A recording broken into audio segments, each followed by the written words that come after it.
My name is Maxwell, and at 67 years old, I never expected to be using my fluency in French to uncover a plot against my only son, Thomas. After losing my wife 15 years ago, Thomas became my world.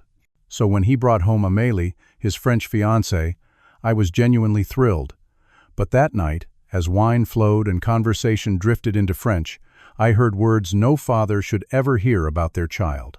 Let me know where you're watching from, and hit subscribe if you enjoy stories about unexpected revelations and the sweet justice that follows when someone underestimates a protective father. I spent 35 years as a French literature professor at Columbia University before retiring 5 years ago. My passion for French culture, language, and literature began during my undergraduate years at Boston University. What started as a simple elective course to fulfill my language requirement blossomed into a lifelong devotion that shaped my entire career and personal life in ways I never could have imagined. During my junior year, I earned a scholarship to study abroad in Paris, which turned into a 5-year adventure that cemented my fluency in the language. I immersed myself completely in French life, renting a tiny apartment in the Latin Quarter, where I was surrounded by the sounds of native speakers every day. I took intensive courses at the Sorbonne, spent countless hours in cafes practicing with locals, and eventually completed my doctoral dissertation on 19th-century French poetry. It was during those magical years in Paris that I met Sarah, the woman who would become my wife. She was an American art student studying at the École des Beaux-Arts, with bright blue eyes that lit up whenever she talked about Impressionist painters. We met at Shakespeare & Company bookstore, both reaching for the same copy of Baudelaire. The electricity I felt when our hands touched is something I still remember vividly all these decades later. Sarah and I returned to the States together after completing our studies, got married in a small ceremony in my hometown of Burlington, Vermont, and began our careers and life together. Thomas came along 3 years later, our perfect little boy who inherited his mother's artistic sensibilities and my analytical mind. Our life together was beautiful until Sarah was diagnosed with aggressive breast cancer when Thomas was just 10 years old. Despite fighting bravely for almost a year, treatments failed, and I found myself a widower with a heartbroken young son to raise alone. Those first months after her passing were the darkest of my life, but Thomas gave me a reason to get out of bed every morning, to keep going when all I wanted was to surrender to grief. Raising Thomas alone forged a bond between us that went beyond the typical father and son relationship. We were teammates navigating a world that suddenly seemed emptier without Sarah in it. I threw myself into being both parents for him, attending every soccer game, helping with science projects, and having difficult conversations about life and growing up that I knew Sarah would have handled with more grace than I could muster. Despite my fears of failing him as a single parent, Thomas thrived. He excelled academically, eventually earning a scholarship to MIT, where he studied computer science. Now, at 32, he's a successful software engineer at a major tech company in New York, with an apartment in Brooklyn that costs more per month than my first year's salary as a professor. Even after Thomas moved out for college and then into his own place, we maintained our Sunday dinner tradition. Every week, rain or shine, he would come to my brownstone in the Upper West Side, and we would cook together, share a bottle of wine, and talk about everything and nothing. Those Sundays kept me anchored as I adjusted to retirement and the quieter life that came with it. Throughout his 20s, Thomas dated occasionally, but nothing ever seemed to stick. There was Amanda, the marketing executive, whose career ambitions left little room for a relationship. Then came Jennifer, who Thomas adored, but who ultimately wasn't ready to settle down. Each breakup hit him hard, and I watched with a father's heartache as he picked himself up and tried again. As his parent, I always tried to be supportive, while also gently expressing concerns when I had them. I once voiced reservations about Lisa, a woman who seemed to view Thomas more as a project than a partner. He listened politely but continued seeing her for another 6 months before realizing I might have been right. That's always been our dynamic, respectful honesty, with the understanding that ultimately we each make our own choices. 6 months ago, Thomas called me on a Wednesday night, breaking our usual communication pattern, which immediately told me something significant had happened. His voice bubbled with excitement as he told me about meeting someone special, a woman named Amélie who had recently moved from Paris to work at the French Cultural Center in New York. The way he described her, I could tell this was different from his previous relationships. There was a certainty in his voice I hadn't heard before. Over the next months, every Sunday dinner conversation inevitably turned to Amélie, her brilliance, her beauty, her sense of humor. Thomas seemed transformed, more confident and settled. When he told me they had moved in together after just 4 months, I felt a momentary concern at the speed of things but pushed it aside, reminding myself that when you know, you know. Sarah and I had been engaged within 6 months of meeting, after all. When Thomas called to tell me he had proposed and Amélie had accepted, his happiness was contagious. He wanted us to meet, suggesting a dinner at my place where Amélie's parents, who were visiting from France, could also attend. I was thrilled at the prospect of meeting the woman who had so thoroughly captured my son's heart and the family that would soon be connected to ours through marriage. In the days leading up to the dinner, I cleaned my home with meticulous care, wanting to make a good impression. I dusted bookshelves lined with French novels that had been my companions for decades, polished the silverware that had been a wedding gift from Sarah's grandmother, and made sure the guest room was perfectly prepared for Thomas and Amélie who would be staying over. I visited my favorite wine shop and selected several excellent French wines, including a special Bordeaux from the region where Amélie had grown up, according to Thomas. I planned a menu that incorporated classic French dishes alongside American favorites, hoping to create a welcoming blend of both cultures. The night before the dinner, I found myself practicing contemporary French phrases, worried that my academic French might sound too formal or outdated. I wanted Amélie to feel comfortable speaking her native language with me, to see me as someone who appreciated her culture. More than anything, I wanted her to accept me, to welcome me into their new life together. As I laid out my best suit for the following evening, I felt a mixture of excitement and nervousness that reminded me of meeting Sarah's parents for the first time. I desperately wanted this woman to like me, to see me as a father figure she could trust and confide in. Thomas was my world, and anyone he loved would have an automatic place in my heart. At least that's what I believed at the time. The doorbell rang at precisely 6:30 on Saturday evening. I straightened my tie one last time, took a deep breath, and opened the door to find Thomas beaming with pride, his arm around a strikingly beautiful young woman. Amélie was tall and elegant, with dark hair styled in a sophisticated bob that framed high cheekbones and intelligent brown eyes. She wore a simple but obviously expensive black dress, with a single strand of pearls that spoke of understated luxury. Thomas made the introductions, and Amélie extended her hand with a graceful movement. Her grip was firm, her smile dazzling as she said in lightly accented English, "Your home is absolutely charming, Monsieur Sullivan. Thomas has told me so much about you." Her manners were impeccable as she presented me with a bottle of champagne that I recognized as a premium brand costing at least $200, along with a box of handmade chocolates from a famous Parisian chocolatier. The gifts seemed carefully calculated to impress, perhaps a touch too perfect, but I dismissed the thought as ungenerous. As I invited them into the living room, I noticed how Thomas looked at her, completely entranced. He had never appeared so happy, so certain about anyone before. Watching them together, I felt a small, unexplainable discomfort begin to form in the pit of my stomach. There was something in the way Amélie carried herself, a certain calculation behind her warm smile that triggered my professor's instinct for detecting insincerity. Amélie complimented every aspect of my home with enthusiasm that bordered on excessive. She admired the crown molding, exclaimed over my collection of first-edition French novels, and declared my taste in art extraordinary. "What do you plan to do with this beautiful house when you retire fully, Monsieur Sullivan? Do you think you might downsize to something more manageable at some point?" she asked while examining a family photograph of Thomas, Sarah, and me from years ago. The question struck me as oddly presumptuous from someone I had just met, but I answered politely about my attachment to the home where Thomas had grown up and my lack of interest in moving. Amélie nodded with a smile that didn't quite reach her eyes before smoothly transitioning to questions about my pension plan and investments, framing them as concerns about financial security in America versus France. Each time the conversation drifted toward my interests or background, Amélie skillfully redirected it to Thomas's career prospects. "Has Thomas told you about the promotion he's being considered for?" "I believe it comes with a substantial salary increase," she mentioned, her hand possessively gripping his arm.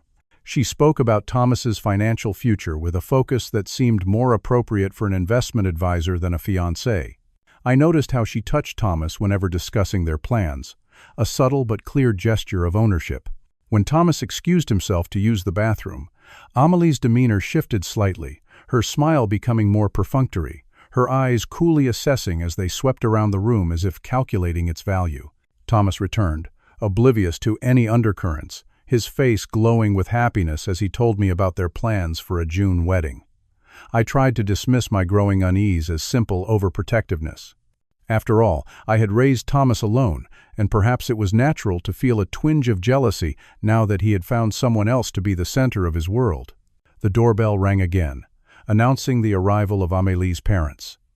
Monsieur and Madame Dubois entered with the confident air of people accustomed to luxury. Her father was a distinguished-looking man in his early 60s, wearing a tailored suit that probably cost more than 3 months of my pension. Madame Dubois was thin and elegant, her blonde hair expertly colored and styled, diamonds glittering at her ears and throat. Their English was limited but adequate for basic pleasantries. After initial introductions, I attempted to make them more comfortable by switching to French, saying, Je suis enchanté de faire votre connaissance.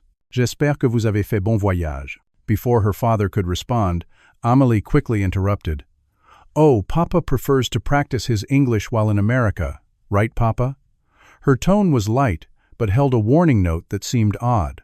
Her father nodded stiffly, while exchanging a brief glance with his wife that contained a message I couldn't decipher, but which heightened my sense that something wasn't quite right.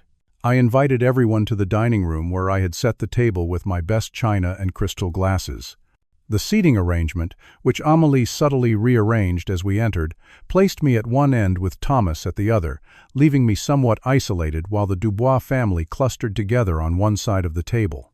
As I served the first course, a traditional French onion soup I had spent hours preparing, I noticed Amélie and her parents speaking in hushed French tones. I could only catch fragments of their conversation, but their body language suggested a private discussion that excluded Thomas and me, despite being guests in my home. Thomas seemed oblivious to any tension, happily playing host by pouring wine and sharing anecdotes about our father-son adventures. His genuine joy was palpable, making my growing suspicions feel almost like a betrayal of his happiness. Yet I couldn't shake the feeling that something about this entire situation wasn't as it appeared. Midway through the main course, Amélie's phone rang. Excusing herself with an apologetic smile, she stepped into the kitchen to take the call. From my seat, I could hear her speaking rapid French, her voice low but intense.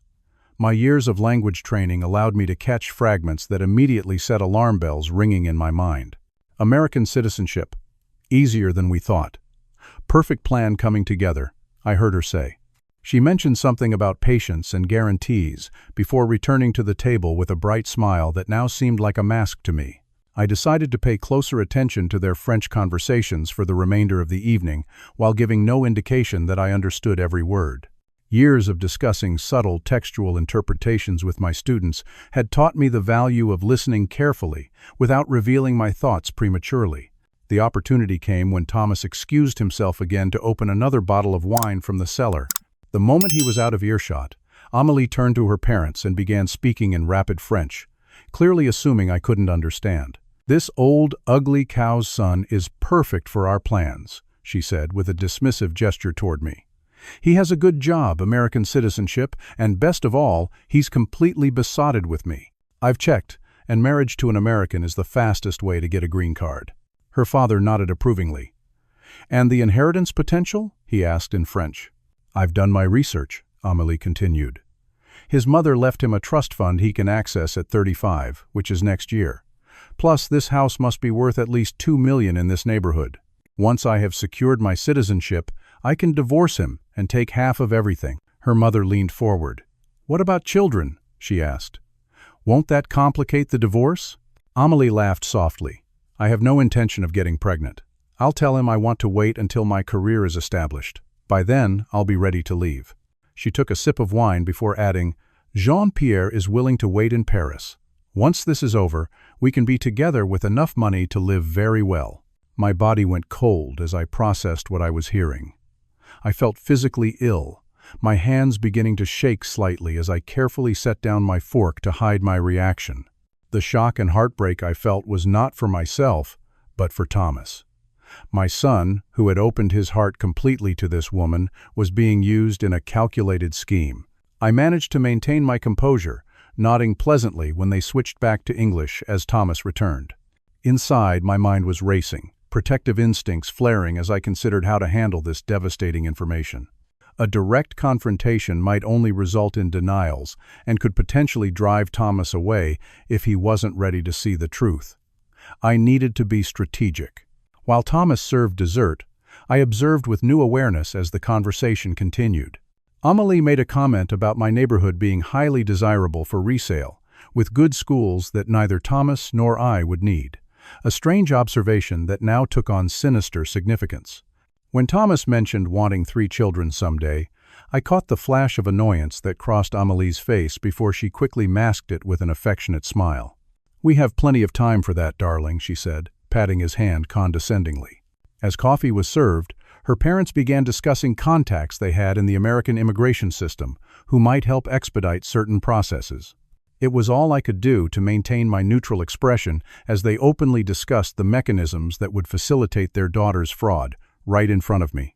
I heard them mention the importance of getting Thomas to update his will early in the marriage, disguising the suggestion as typical financial planning for newlyweds. Each revelation was another knife in my heart, not for myself, but for my son, whose love had made him vulnerable to these predators. Throughout it all, I continued to smile and nod, playing the role of the oblivious American while collecting mental notes of every damning statement. Thomas, the person I loved most in this world, deserved to know the truth, but I needed to reveal it in a way that would leave no room for doubt. The remainder of dinner became an exercise in self-control. Every laugh I forced, every pleasant comment I made, felt like a betrayal of Thomas. Yet I knew a premature revelation without a clear strategy would likely backfire.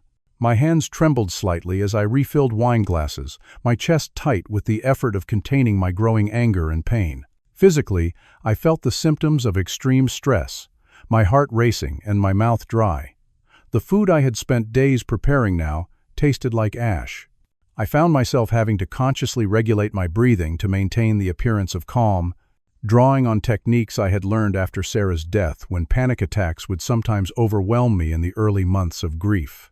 My emotions oscillated wildly between rage at Amélie's calculated deception and a deep, strategic focus. The professor in me, accustomed to analyzing complex texts, began to dissect the situation methodically, even as the father in me wanted to expose Amélie immediately and protect Thomas from further deception. As I watched Thomas refill Amélie's glass, his hand lingering affectionately on her shoulder, memories of protecting him throughout childhood flashed through my mind. I remembered bandaging skinned knees, confronting a school bully who had been tormenting him, staying up all night to help with college applications.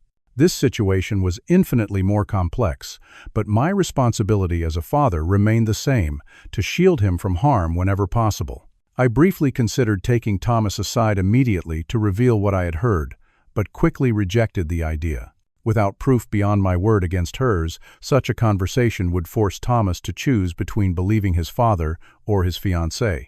Given his obvious infatuation, I wasn't confident he would accept my account over her inevitable denials.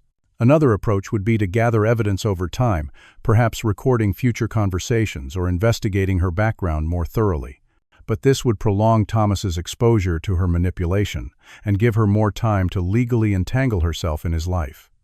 The longer the engagement continued, the more difficult extraction would become. I also considered speaking with Amélie privately, confronting her with what I knew, and demanding she end the relationship herself.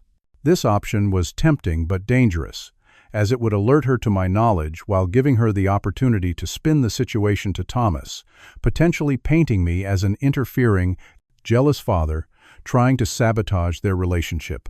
As these thoughts churned through my mind, I observed Thomas with new awareness. His face was animated with happiness, his eyes rarely leaving Amélie. I had never seen him so completely, unreservedly in love. I recognized the particular vulnerability that comes with such total emotional investment, having experienced it myself with Sarah. Thomas had always been cautious with his heart, perhaps having witnessed my devastating grief after his mother died. His previous relationships had been marked by a certain emotional reserve, a self-protective hesitancy to commit fully. With Amélie, that reserve had vanished entirely.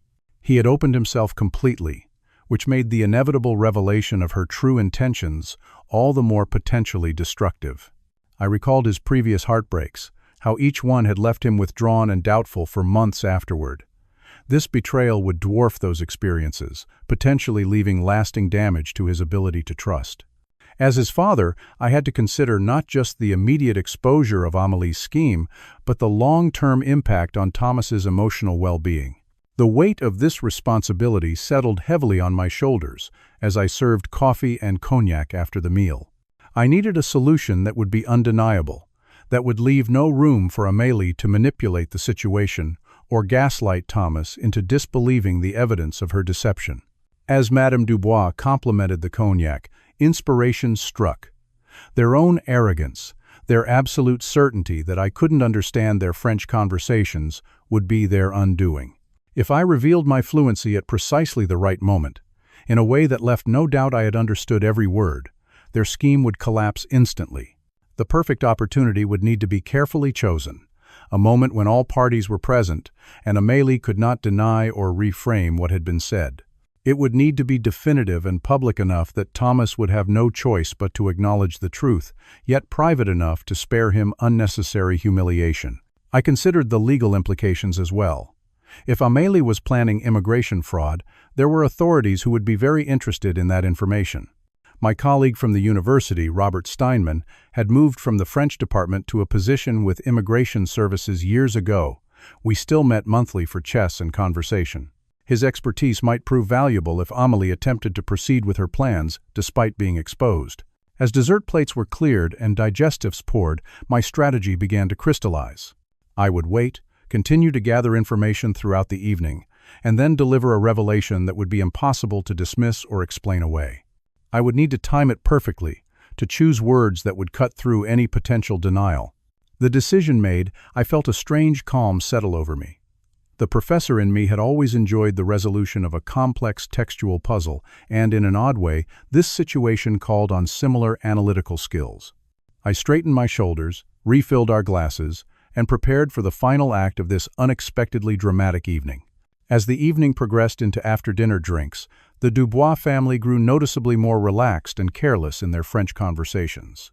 Perhaps the wine had lowered their guard, or maybe their success in deceiving Thomas thus far had bred overconfidence. Whatever the reason, their comments became increasingly explicit, providing me with more damning evidence with each exchange. I just cannot believe how easy Americans are to fool with a French accent and a few compliments, Monsieur Dubois commented to his wife in French, swirling his cognac. They are so naive, especially this one, he added with a dismissive nod toward Thomas. Amélie laughed lightly. That is why I chose him specifically. Smart enough to have good earning potential, but not so smart that he questions anything I tell him. The perfect American husband, until I no longer need him. Her mother leaned closer. Have you set a date for accessing his trust fund? I hear American lawyers can be difficult with these matters. We will marry quickly, within 3 months, Amélie explained. Then I can begin to suggest financial restructuring. She glanced at Thomas with a smile that he returned adoringly, completely unaware of the conversation happening right in front of him. I have already mentioned the importance of updating his will. He thinks it is romantic, planning for our future together. Throughout these exchanges, I noticed Amélie's attitude toward me shifting further. When Thomas was looking, she was all warmth and charm, touching my arm affectionately or asking solicitous questions about my comfort. The moment his attention turned elsewhere, her expression would cool, sometimes even showing flashes of outright disdain. Once, when passing behind my chair, she muttered in French, "Just one more year of tolerating this old man, then we never have to see him again." The casual cruelty stung, not for my sake, but because it further confirmed the heartbreak awaiting my son.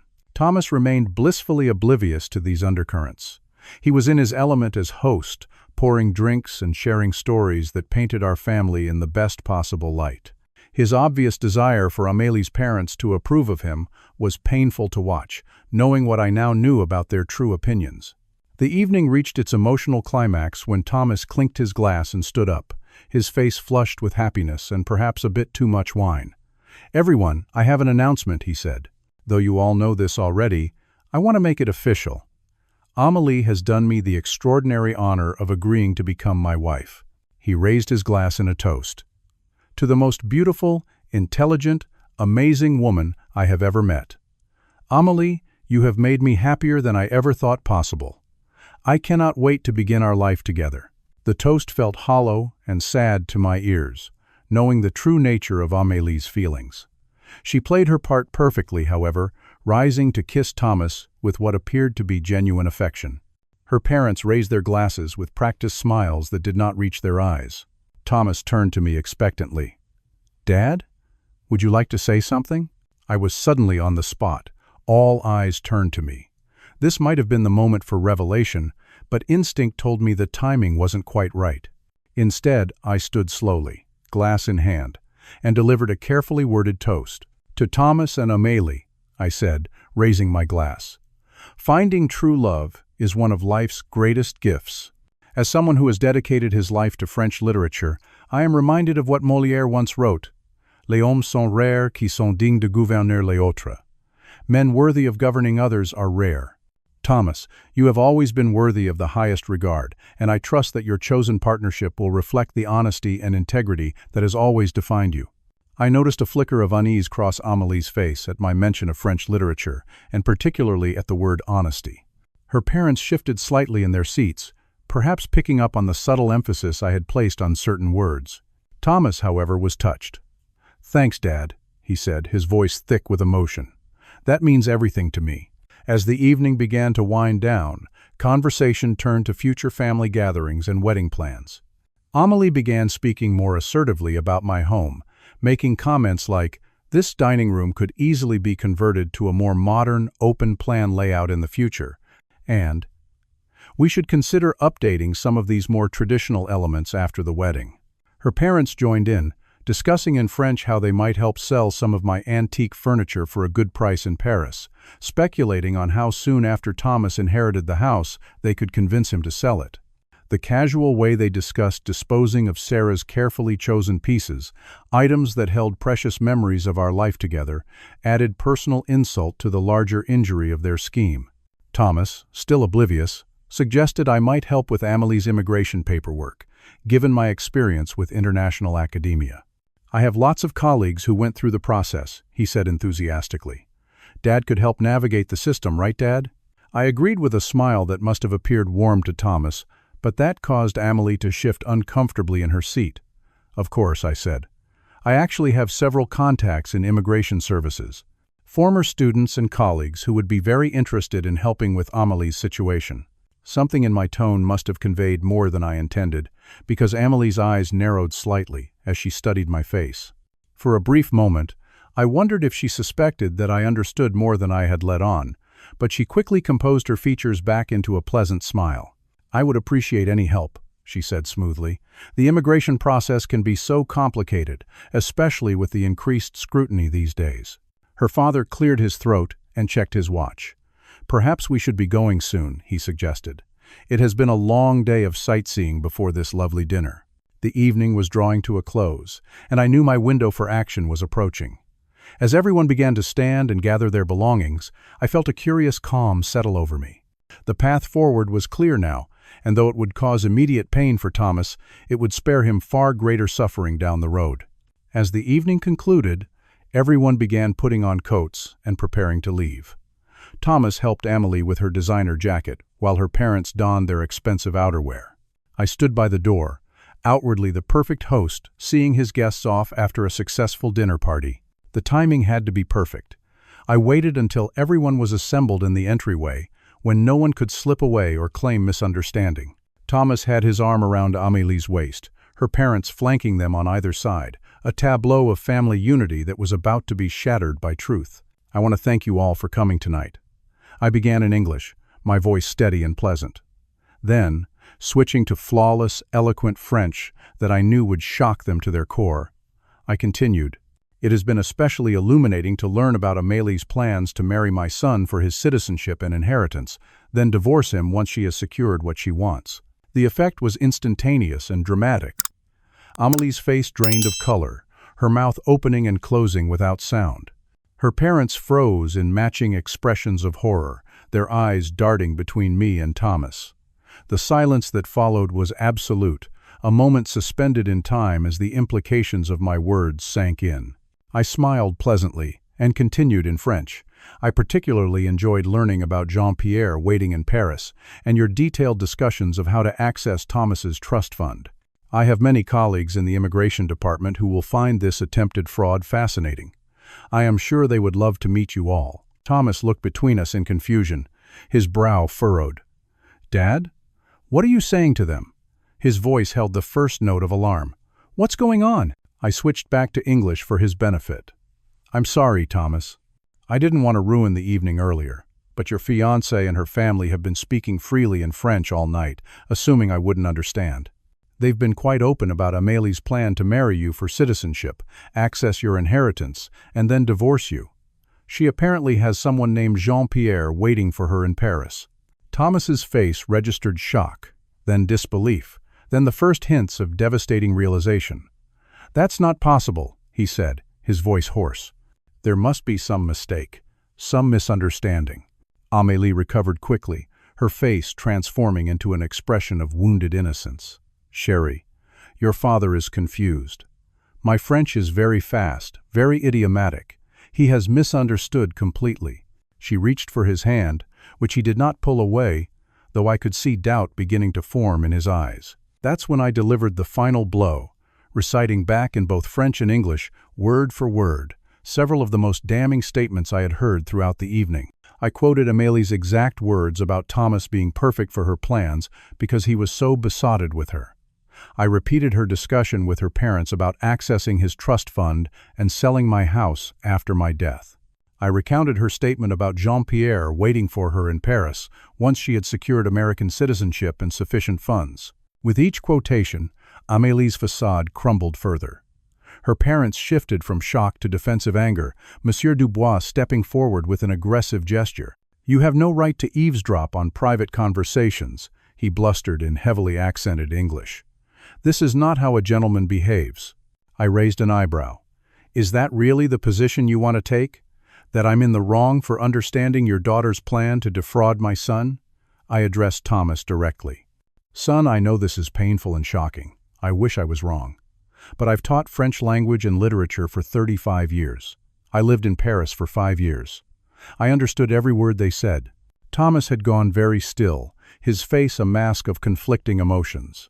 He turned to Amélie, his voice surprisingly steady. Is it true? Just tell me that much. Is any of this true? For a moment, it seemed Amélie might continue to deny everything. But seeing the certainty in my expression and perhaps calculating that complete denial was no longer viable, she switched tactics. She gave a small, elegant shrug, her entire demeanor changing. Fine, she said, her accent suddenly much less pronounced. So, I had a plan. Everyone comes to America with plans. You were sweet and convenient, and you fell for me so easily. She gave a dismissive laugh that made Thomas flinch as if he had been slapped. But I do like you, Thomas. We could still make this work if you're not too provincial about it. Thomas stared at her for a long moment, his expression hardening with each passing second. Without a word, he reached for her hand, removed the diamond engagement ring, and placed it in his pocket. I think you should leave now, he said quietly. Amélie's parents immediately began protesting, their voices rising as they switched rapidly between English and French. Madame Dubois attempted to salvage the situation, suggesting cultural misunderstandings and offering compromises. Monsieur Dubois turned threatening, mentioning lawsuits and damaged reputations. Throughout their protestations, Amélie's mask had dropped completely. Gone was the charming, loving fiancée, replaced by a cold, calculating woman whose plans had been thwarted. You are making a serious mistake, she told Thomas, her tone clipped and angry. We could have had an arrangement that benefited us both. Thomas opened the front door, his message clear. I may have been blind, but I'm not stupid, he said firmly. Get out of my father's house, all of you. Monsieur Dubois made one final attempt at intimidation, stepping toward me with an angry gesture. "This is not over, Professor. You have interfered in matters that do not concern you. There will be consequences." I met his gaze calmly. "I still have Robert Steinman's number in my contacts. He's the Regional Director of Immigration Services now. Shall I call him tonight or wait until morning to discuss your daughter's admission of attempted immigration fraud?" My tone was conversational, but the threat was unmistakable. The mention of immigration authorities caused an immediate shift in their demeanor. The bluster deflated, replaced by the unmistakable look of people who recognized they had been outmaneuvered. Without another word, the three of them walked out the door, Amélie pausing only to give Thomas a look of contempt that finally showed her true character completely. As the door closed behind them, the silence in the entryway was profound. I turned to my son, my heart breaking for the pain I knew he was experiencing, but certain I had done the right thing. The moment the door closed, Thomas seemed to collapse in on himself. His shoulders slumped, and the composed expression he had maintained during the confrontation crumbled. I guided him to the living room sofa, where he sat heavily, staring at his hands. "Is it true? All of it?" he asked, his voice barely audible.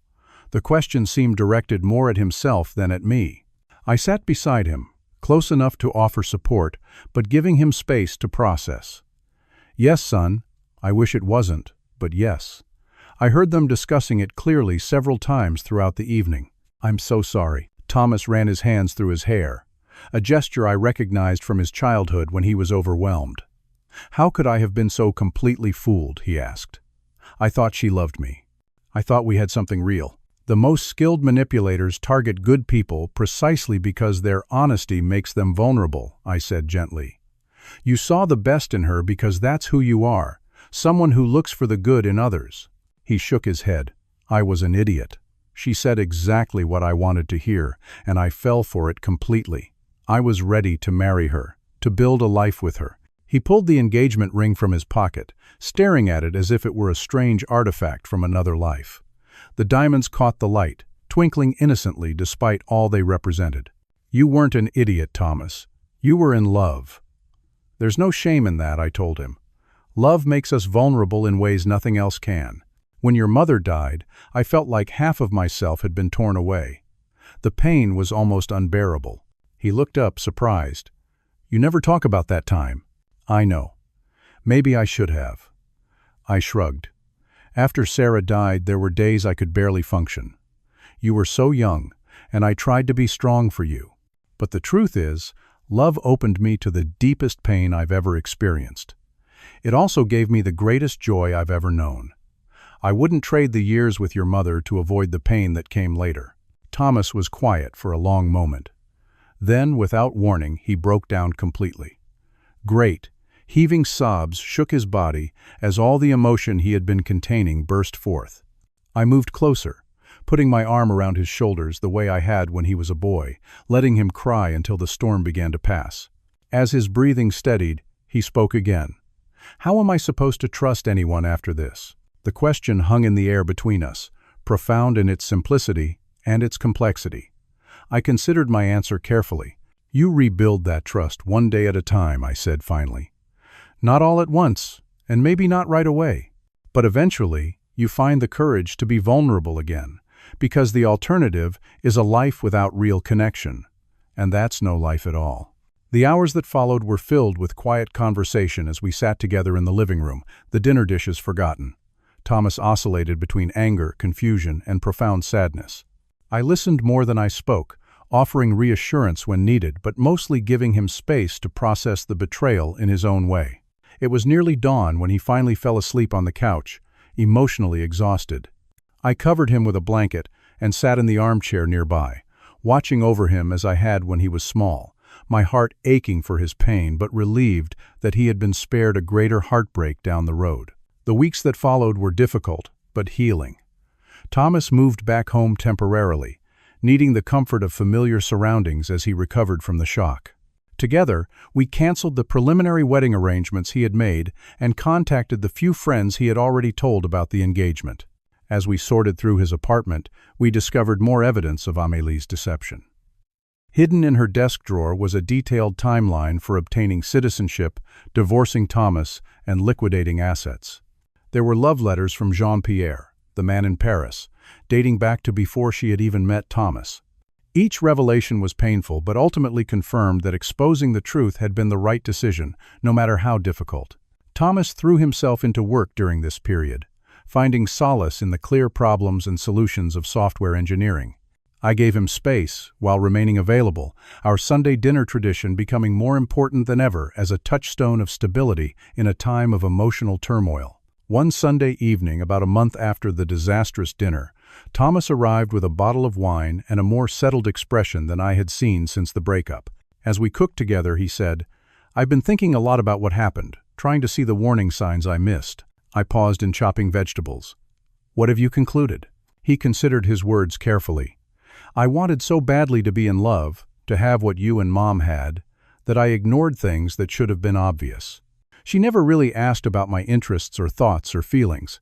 She just reflected back what she thought I wanted to hear. "That's insightful," I said, impressed by his self-awareness. "It's easy to see what we want to see when we deeply desire connection." He nodded. "I also realized something else." He turned to face me directly. "I've never properly thanked you for what you did that night. It must have been incredibly difficult to tell me the truth, knowing how much it would hurt me." I shrugged, uncomfortable with gratitude for something that had caused him pain. "You're my son. Protecting you is instinctive, even now that you're grown." Thomas smiled, a genuine expression I hadn't seen in weeks. "Well, thank you anyway, for having the courage to tell me, even when it was hard. And for teaching me that sometimes love means being willing to cause short-term pain to prevent long-term suffering." 6 months after the incident, life had settled into new patterns. Thomas had moved back to his apartment and thrown himself into both work and personal growth. He started therapy, something he admitted he probably should have done years ago to process his mother's death fully. Our Sunday dinners continued, but now with more open conversations about emotions, relationships, and the complex nature of human connection. Thomas began dating again, cautiously, and with a new awareness of his own patterns and vulnerabilities. One Sunday, he brought up Amélie for the first time in months. "You know, I got an email from her yesterday," he said as we cleared the dinner dishes. "She's back in France. Apparently, her visa application was denied after an unusually thorough investigation. She implied that you had something to do with that." I maintained a neutral expression. "Robert and I do still play chess every month. I may have mentioned the situation in passing." Thomas laughed, a full, genuine sound that filled the kitchen with warmth. "Remind me never to cross you, Dad." He sobered slightly. "Do you ever regret exposing her?" I considered the question honestly. "No," I said finally. "Not the act itself, though I regret the pain it caused you. Some truths are necessary, no matter how difficult." He nodded thoughtfully. "I've started seeing someone new," he added after a moment. "Her name is Julia. She's a pediatric nurse. Nothing serious yet, but I like her. She's real. Genuine in a way I don't think Amélie ever was. I thought maybe she could join us for dinner next Sunday, if that's okay." "I'll look forward to meeting her," I said, careful to keep my tone neutral despite the hope that rose in my chest at seeing Thomas ready to trust again. As I reflect now on the events of that dinner and all that followed, I find myself contemplating the strange twists life takes. My lifelong love of French language and literature, a passion I pursued purely for its own sake, became the unexpected tool that protected my son from profound deception and potential financial ruin. I think about how our specialized knowledge serves purposes we can never anticipate. How the things we learn for love or interest or simple curiosity may one day be called upon in ways we could never have imagined. There's a certain poetry in that unpredictability, a reminder that no learning is ever truly wasted. The experience also reinforced for me that parenthood never truly ends. The form it takes changes as our children grow, but the essential duty, to love and protect when necessary, remains constant. Sometimes that protection comes in allowing them to make their own mistakes. Other times, it comes in preventing harm we can see but they cannot. Perhaps most importantly, I've learned that strength often lies not in seeking revenge when we're wronged, but in preventing harm through timely truth. The satisfaction I felt wasn't in Amelie's visa being denied or her plans being thwarted, but in knowing Thomas was free to find authentic love with someone worthy of his generous heart. Life offers no guarantees in love or family or any meaningful endeavor. We cannot protect those we care about from all pain or disappointment, but we can stand beside them in difficult moments, offering both honesty when needed and compassion always. In doing so, we honor the deepest bonds that connect us to one another across all the complexities of being human. What would you have done in my situation? Would you have revealed the truth immediately or waited for the perfect moment as I did? I'd love to read your thoughts in the comments below. And if you enjoyed this story of family loyalty and justice served, please hit the like button and subscribe to my channel for more real-life stories every week. Thank you for joining me today. And remember that sometimes understanding more than others expect can be your greatest advantage in protecting those you love.